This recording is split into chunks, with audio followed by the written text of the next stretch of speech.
টানা এক সপ্তাহ ধরে ক্রমসমান পানিতে ডুবে আছে নোয়াখালী সদর, বেগমগঞ্জ, সেনবাগ, সোনাইমুড়ি, চাটখিল, কোম্পানীগঞ্জ, কবিরহাট উপজেলা। ওইসব উপজেলার অধিকাংশ এলাকায় এখনও হাঁটু থেকে ক্রমসমান পানি রয়েছে। কোথাও কোথাও সড়ক থেকে পানি নেমে গেলেও গ্রামীণ এলাকাগুলো এখনও পানির নিচে তলিয়ে আছে।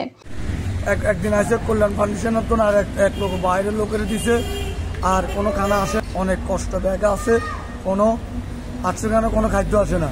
বাইরের লোক 800 কথা কইল লই কোনো রুমের ভিতরে ঢুকে না, এটা বাইরে বাইরে এটারে বিল্লি করি, পান আসে না কোনো।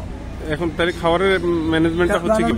ব্যাকে নিজে নিজে রান্ধিকে বাইতুন আসে, বাইতুনারে নিজে পাক করে, নিজে গ্যাসে চুলে আসে, সব নিজে কষ্ট, অনেক কষ্ট করে।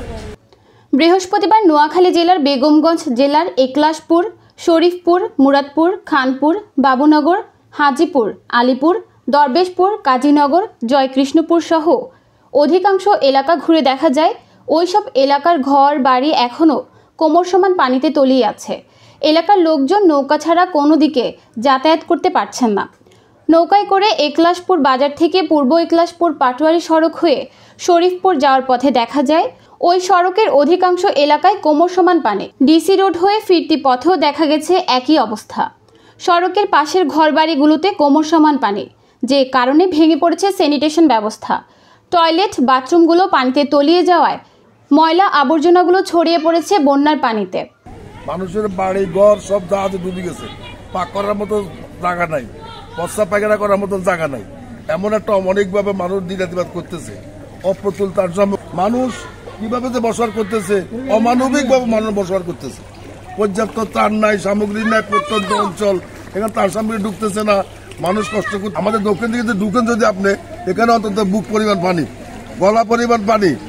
একই অবস্থা নোয়াখালী সদর, সেনবাগ, সোনাইমুড়ি, কোম্পানীগঞ্জ, চাটখিল উপজেলায়। ওইসব উপজেলার অধিকাংশ এলাকা এখনও হাঁটু থেকে কোমরসমান পানিতে তলিয়ে আছে। বৃহস্পতিবার দুপুরে জেলা প্রশাসক কার্যালয়ের সামনে গিয়ে দেখা যায় সেখানে এখনও হাঁটু সমান পানি। সদর উপজেলার অধিকাংশ ঘরবাড়ি পানিতে তলিয়ে আছে। চৌমনি চৌরাস্তা হয়ে সোনাইমুড়ি যাওয়ার পথে দেখা যায় চৌরাস্তায় সড়কের ওপর গোড়ালি সমান পানি রয়েছে। ওই রাস্তার দুই পাশের ঘরবাড়িগুলো এখনও পানির নিচে। সরকারি হিসেবে চলমান বন্যায় নোয়াখালীর 8 উপজেলার 87 ইউনিয়নের 20 লাখের বেশি মানুষ পানিবন্দী হয়ে আছেন। বন্যায় যেসব এলাকা প্লাবিত হয়েছে ওইসব এলাকা দীর্ঘদিন জলমগ্ন হয়ে থাকায় সেসব এলাকায় এখন সুপেয় পানির সংকট দেখা দিয়েছে। অন্যদিকে দীর্ঘদিন পানির নিচে থাকায় ভেঙে পড়েছে স্যানিটেশন ব্যবস্থা। জনস্বাস্থ্য বিশেষজ্ঞরা বলছেন মূলত এই দুটি কারণে বন্যা কবলিত এলাকায় এখন চর্মরোগ, ডায়রিয়া সহ পানিবাহিত রোগ ছড়িয়ে পড়ছে। তারা বলছেন যে এলাকায় বন্যা হয় সেখানে বন্যা পরবর্তী সময়ে ডায়রিয়া সহ পানিবাহিত রোগ দেখা দেয়। এবার যেহেতু নোয়াখালীতে স্মরণকালের ভয়াবহ বন্যা হয়েছে, তাই পানিবন্দী এলাকায় এখন পানিবাহিত রোগ ছড়িয়ে পড়বে। ত্রাণ সহায়তা প্রদানের পাশাপাশি এখন প্রশাসনকে পানিবাহিত রোগ মোকাবেলায় কাজ করতে হবে।